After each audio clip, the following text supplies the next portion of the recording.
Senhor me chamou pelo meu nome. E eu respondi: fale, Senhor, que tua serva te ouve. O Senhor me despertou às 11h30 da noite, transformou a estrutura do meu quarto. Eu sabia que eu havia entrado na visão. Eu estava diante de Deus, e Ele era tão grande, que somente o polegar do dedo de seu pé era como de 2 metros de altura. Então eu me virei para o Senhor e lhe fiz uma pergunta que há muito tempo eu queria saber. Eu disse: Senhor, poderia me mostrar como criaste o inferno? Então diante dos meus olhos comecei a ter a visão. Comecei a ver diante de mim a terra desde o espaço, na qual neste momento os continentes estavam formados em um único bloco. Havia seres celestiais em forma de homem, e em tamanho gigante, se aproximavam da terra. Cada um dos seres celestiais levava um papel que tinha algo escrito em uma linguagem desconhecida. E eu perguntei o que eles levavam escrito. E o que me acompanhava me respondeu com voz forte e metálica: são as instruções que eu lhes dei do trabalho na terra. E eu perguntei: em nome de Cristo, quem fala comigo? E me respondeu: eu sou, e te acompanharei agora. E quando eu me vi, eu estava sobre uma mão gigante, que me levava através do espaço. E eu via como os anjos aproveitavam do poder que eles tinham. Enganavam as pessoas se passando por deuses, e deixavam que seres de outros planetas invadissem a Terra. Os anjos faziam coisas abomináveis. Estupravam pessoas, homens, mulheres e animais. Nada escapava deles, porque eles tinham o poder de se materializarem e tomar forma do que quisessem. E seus filhos eram fenômenos monstruosos, que atacavam as pessoas e toda a criação. E no paraíso, eu vi um menino gigante, que colocou sua mão no peito. Esse menino era Deus, e uma energia alaranjada e negra estava ali, do lado do seu coração. Ele a tomou com a sua mão e a arrancou de seu peito, e a lançou tão forte que saiu dos confins do paraíso. E onde caiu essa energia se formou um buraco, e ao redor desse buraco tinha somente escuridão e deserto. E observei que a energia escura e alaranjada começou a tomar forma de um homem gigante dentro da gruta. Sua boca correspondia ao buraco, e no interior daquilo se sentia frio, um frio queimante, junto com chamas. E ali se sentia milhares de vermes e formigas, picando a pessoa sem cessar. Frio queimante, fogo que derrete, o ar tão frio, que dói quando se respira, dói quando se vira os olhos para qualquer lado, dói as articulações. E ao redor há fogo. Ali se sente um grande frio dentro do ser, no peito e nas articulações. Frio que dói e paralisa o corpo. Os pés doem quando se caminha. E há uma grande sede que não se pode saciar, porque a água ali é larva ardente, e seu vapor entra pelo nariz. E há lamentação quando se respira, e dói a garganta, uma dor tão forte como o enxofre de um vulcão. Essa é a dor do ar quando se está neste lugar. Eu clamei ao Senhor Jesus Cristo, para que me tirasse dali, porque eu estava sofrendo e me senti triste, com o frio, com a queimação, a dor e com muita sede. Minha pele se desprendia. E eu ali somente podia me recordar como as pessoas desprezavam o Senhor por coisas materiais, sendo que Deus é dono de tudo. Eu via que o Senhor era um menino que se sentia desprezado por sua criação, e ele sentia uma grande indignação por aqueles que o desprezavam, porque não havia nenhuma razão, mas pelo contrário, deviam estar agradecidos por existirem. Uma grande tristeza veio sobre mim, e eu chorei muitíssimo, e eu quis abraçar este grande menino. Eu queria lhe dizer como eu o amava. Logo um poder branco e rosado me cobriu, e eu já não estava mais neste lugar desagradável. E o poder se colocou à direita do grande menino, e uma voz forte e metálica me disse: não pode haver tristeza nem fúria.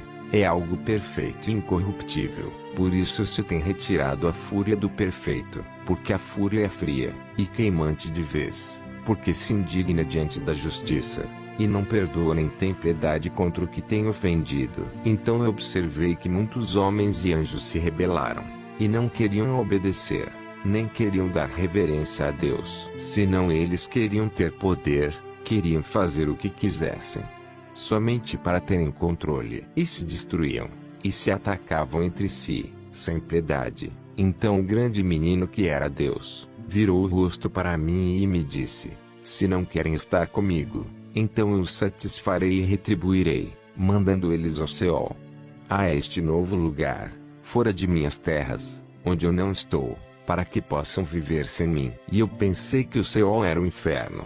O inferno é a fúria de Deus, que ele havia expulsado de seu peito, ao se sentir recusado por sua criação.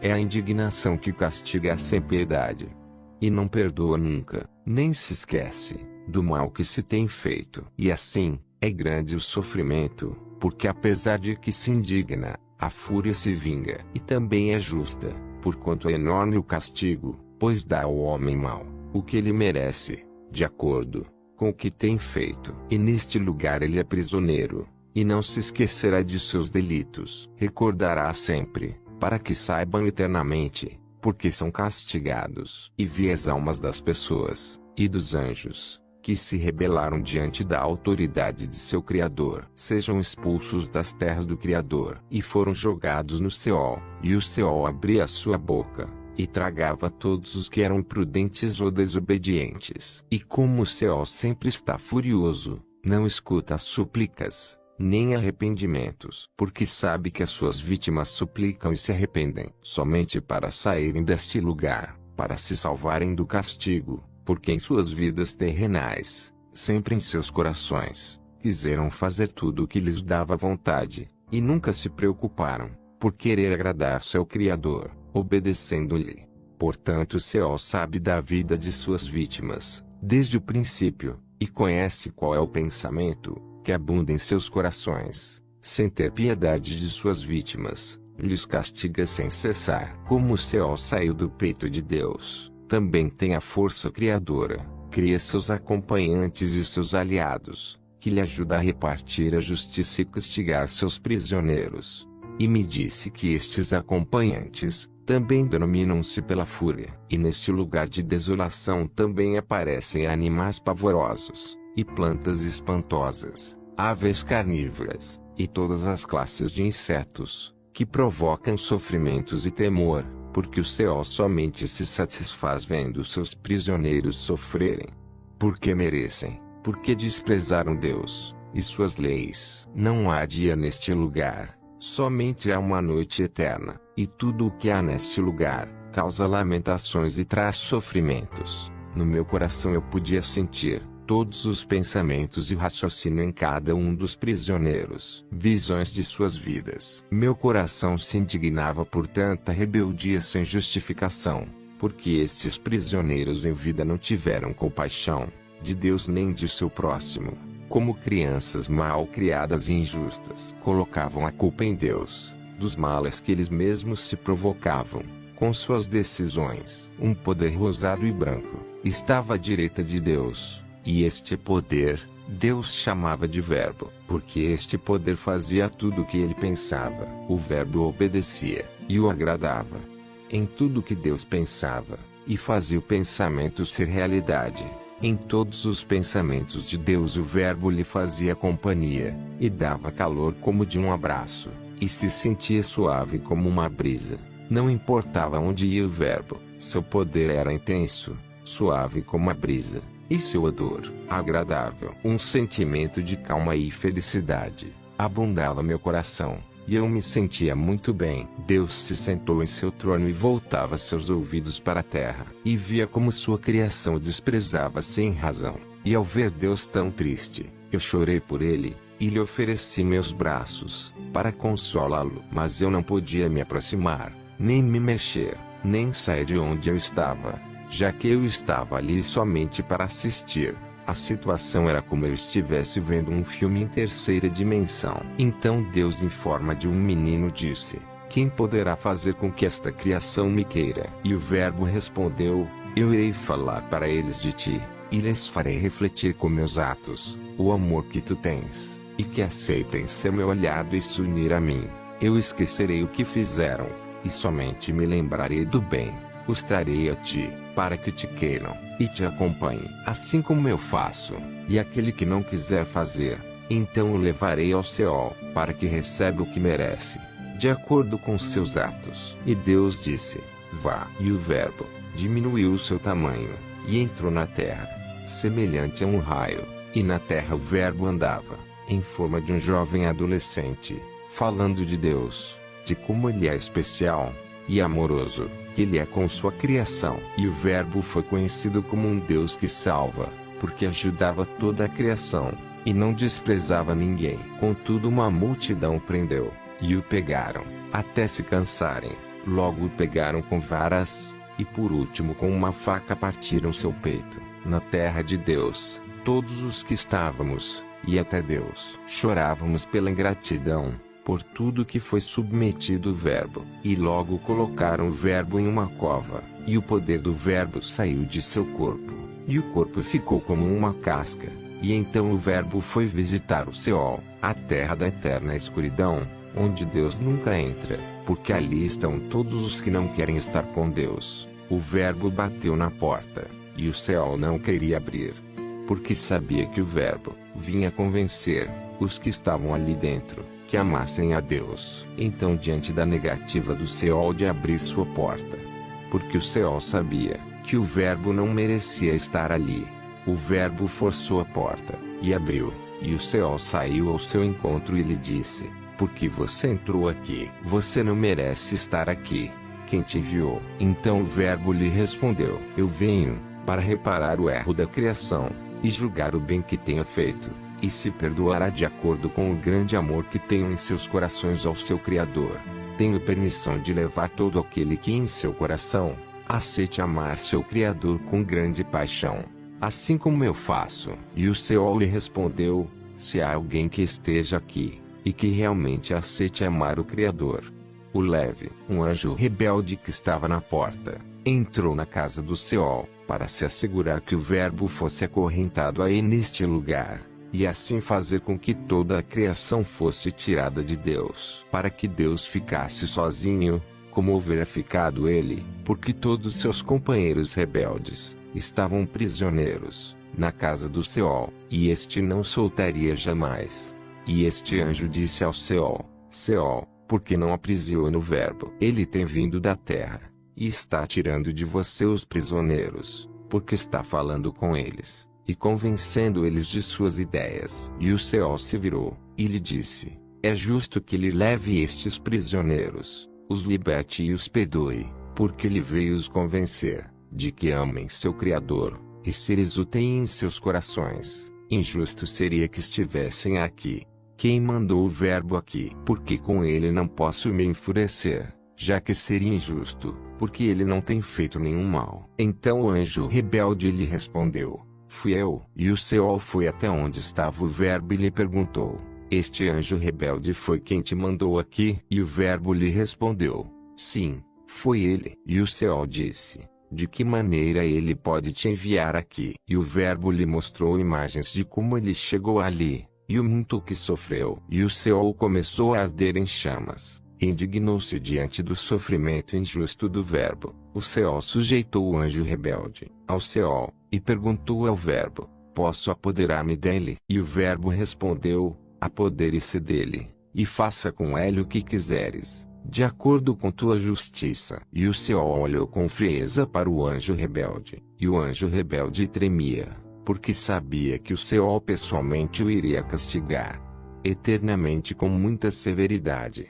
E o verbo levou muitos que estavam ali, porque aceitaram amar a Deus. E quando chegou ao reino de Deus, ele ficou muito feliz, e se colocou em seu dedo um grande anel de ouro com uma pérola brilhante branca, e lhe deu uma vara de ouro. E Deus disse ao verbo que ele trouxesse a quem quisesse, e que ele julgasse quem o quisesse de verdade, Deus, ou fingiam o querer. No momento em que eu via essa cena, tudo de repente desapareceu, e me vi em uma casa gigantesca, onde estava sentado em um trono um ser gigante brilhante, de qual o fundo distinguia sua silhueta, e com uma voz que ressoava em meus ouvidos, era forte e metálica, me falou dizendo: esta é a parábola dos dois filhos amados. Um se chama Fúria, e sempre está enfurecido, e trabalha sem cessar e sem descansar, e aceita tudo o que eu lhe mando. O meu outro filho amado e sempre me compraz no que eu quero e decido. E um dia me disse que eu lhe desse sua parte da herança para que fosse desfrutá-la. E então eu aceitei, porque como amado me compraz, eu decidi comprazê-lo também. Então o amado tomou a parte de sua herança e a gastou ajudando todo aquele que quiser ser ajudado por ele. Ele ajudou e ajudou, até que terminou, e como se sentiu sozinho, recordou que em meu reino há muitas criações, e que também eu estou. E ele pensou: irei ao reino de meu pai, porque ali já não estarei mais só, e serei para sempre querido. E para ser querido, pedirei ao meu pai para me unir a ele, porque já não tenho herança que devolver a ele. Então, o meu amado, pensando nisso, voltou para meu reino, e começou, com humildade, a me dizer o que havia pensado. Eu não lhe deixei terminar.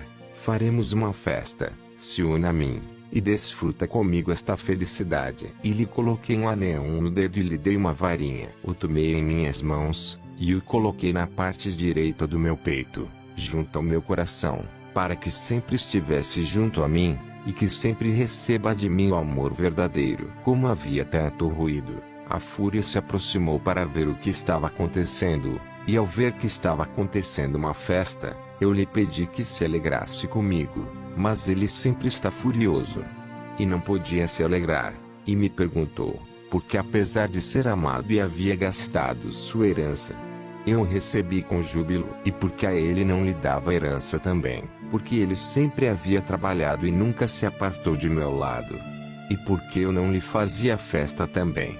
Então eu lhe respondi: Fúria, você é um filho justo e trabalhador. De tudo o que recebes é meu, e dispõe dele para sempre, sem limite, e como quer, e sempre estará ao meu lado, para receber meu apoio, minha aceitação e meu amor. Mas meu amado se foi do meu lado por um tempo, e estava muito triste por isso, mas agora tem regressado. Me sinto muito feliz. No demais, tenho unido o amado ao lado direito do meu peito, para não perdê-lo jamais. Assim, dessa maneira, tenho meus 2 filhos ao meu lado, e me sinto completo e realizado. E o gigante se transformou em um menino, de 7 ou 8 anos. E em pé me disse: eu amo muito você, e se você me amar um pouquinho, estará em meu coração, junto a mim. Então, chorando, eu disse: sim, Senhor, eu amo muito a ti também. E abri meus braços para abraçá-lo, e quando eu fiz isso, despertei de minha visão sentada com meus braços abertos em minha cama, chorando.